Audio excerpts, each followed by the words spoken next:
I want to know how you got this job in Tromsø in the Arctic Circle in Norway. How I got it? Just through online connections. I made some friends online. I was playing video games with them, and some years pass, and they work up here. I messaged them. They messaged me. We tried to play a video game together, and they kind of mentioned that they're looking for staff up here in the Arctic, and I said, "Oh, that's interesting. Maybe I can apply." I applied, and then I became the manager. Manager of what? It's a small tourism company. We do snowmobile tours. So rich people come, they pay 300 euros a head to sit on a snowmobile and drive through the mountains for 1.5 hours. And I organize those tours for them. So I tell them when to get on the bus, what the tour is all about, what food there is. People have all sorts of weird questions. My job is mostly doing that and telling the guides, the snowmobile guides, what to prepare for in that day. These four people are allergic to everything, and then these two people want their own snowmobile, so they're paying extra. Just management, admin, kind of boring work, to be honest, but in an interesting setting. So that's I'm really impressed with the fact that there's so many young people working up in the Tromsø region. Is that the case, or?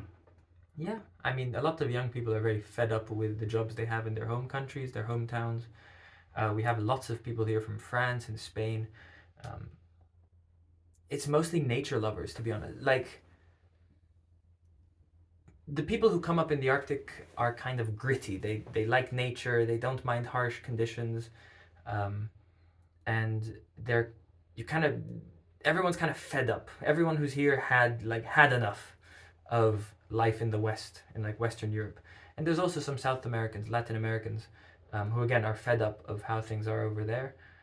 So they come to somewhere that's a little bit extreme, and it's a good trade. And would you fit those categories of being a nature lover, or? Yeah, I'd say I'm very much a nature lover. I like cities, but I also don't like city. I don't like busyness. I like cities because there's things going on. There's events. There's people to meet.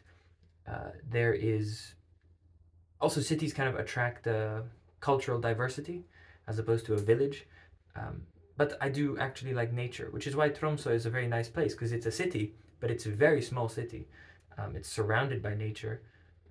There's a lot of people, but there's also like the numbers. There's pretty much no one here. There's less than 100,000 people around here, but it feels like a huge city. So it's strange. It's very strange. And to me, it seems like a good example of how immigrants can make a city run. Yeah. Well, yeah. Yes and no. Uh, the locals aren't very happy about all the tourists and all the immigrants taking their roles. But at the same time, the majority of the roles that the immigrants are taking are jobs that the local Norwegians don't really want to do. Waitering and bartending, being guides on these Northern Light tours and stuff like that. Whereas someone from Spain or France comes up here with a totally different passion for the Northern Lights, different level of appreciation for them. So it's uh, it's a different level of care. The Norwegians, they don't seem that impressed by this stuff. Um, and also when it comes to things like whale safaris, uh, it's people from all around the world who are interested in whales go to a few places where there are whales, and this is one of those few places. So if you're on a whale trip, like whale watching trip, you're likely to find people from all around the world because there's not that many people who are obsessed with whales. But if they are, there's a good chance they come up here because there's a lot of whales up here. And what would you say to somebody in Spain or Italy or Romania, like if they are thinking about getting a job here, how hard it would be to get a job? It's very hard to get a job up here. There's a lot of people looking for jobs, and they're not really going to accept you unless you actually come up here. Um, I was super lucky. They gave me a job before I was even here, but that's because I had a connection. I had this online gaming friend. But really, you kind of just have to come up here, take a risk, and it really isn't for everyone. I mean, some people live in the city and they don't like it. Some people live in the city and they love it. I live in the countryside. I kind of like it, but I'd prefer to be in the city. So Hmm. there's all these things. It's not for everyone. But yeah. So your recommendation would be people come here. Maybe they could come in the summer where it's easier to stay cheaply in a tent, go camping and stuff. Yeah, that would be a nice idea. Because it's very expensive, isn't it, in the winter? Yeah, it is very expensive in the winter.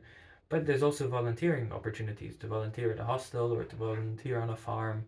And if you come up here and you kind of show up, they'll probably take you in. Yeah. So would that be your advice to somebody who wants to come and work up here? Not necessarily. I mean, if you want to come and work up here, I suppose you already have a plan of what you want. If you want to come up here, you know what you want. So go for that specific thing. But if I was to come up here, I would probably volunteer in a farm or something. But yeah, you guys, I suppose if you want to come up here, you know what you want. So I don't know. And what do you want to do next? I don't know. Travel around here, this region, and see what else is available work-wise. Okay, thanks. Anything else you want to say? No. Cool.